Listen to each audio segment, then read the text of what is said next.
Юллар тизек, аннан йөрү куркынычсыз булырга тиеш. Бу замана таләбе. Әлеге максатка ирешү өчен Россия дәрәҗәсендә яңа проект әзерләнә. Ул ил күләмендә интеллектуаль транспорт системасы булдыруны күздә тота. Бу интеллектуаль транспорт системасы сорау күптәннән тора. Россия күләмендә ул әкренләп барый, но барыбер чит илләрдә бу сорауга күбрәк игътибар итәләр. 10 елларда безнең Татарстан күләмендә бу сорауларны без чишә башладык. Безнең республикада юлны фото-видео күзәтү камералары башка төбәкләрдә икенче технологиялар. Шул рәвешле һәр төбәк бу мәсьәләне үзенчә хәл итә.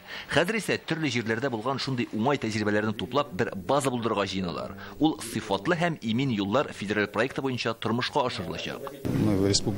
Республикада бу юнәлештә бик актив эш алып барыла. Биредә юлларның тиешле нормативларга туры килүе генә түгел, интеллектуаль транспорт системасында зарур. Бүген Казанга тәҗрибә уртаклашырга Россиянең төрле төбәкләреннән белгечләр килде. Килә алмаучылар видео элемтә аша аралаша. Безопасность дорожного движения это не только ту работу, которая... Иминлек бит ул юлларның сыйфатлы булуы гына дигән сүз түгел, әле монда пассажирлар йөртү, светофорлар эшләвен контрольдә тоту, зур шәһәр урамнарында транспорт хәрәкәтен көйләүдә керә. Все, что мы делаем, это делать. Без нәрсә генә эшләсәк тә, ул куркынычсызлык һәм кешенең сәламәтлеген күздә тотып башкарыла. Монда юлның сыйфаты да бик мөһим. Кешеләр бер урыннан икенче урынга барганда үзләрен уңайлы һәм ышанычлы хис итәргә тиешләр.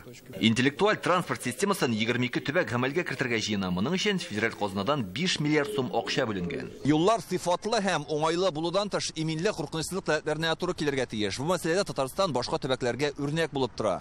Мисал өчен махсус урнаштырылган камералар ярдәмендә юлларда кагыйдә бозуларның 80%-тан артыгы ачыкланган. Әлеге алымны башка төбәкләрдә кулланырга ниятли. Бүгенге көндә махсус технологиялар ярдәмендә машинаның тизлеген билгеләү генә түгел, техникаларның төрен, авырлыгын да ачыклыйлар. Бу система Казанда зур үсештә. Федераль проектның төп максаты интеллектуаль транспорт системасын бер үзәккә берләштерү һәм камилләштерү. Илдар Сафиуллин, Алмаз Ятинов, Яңа Гасыр каналы.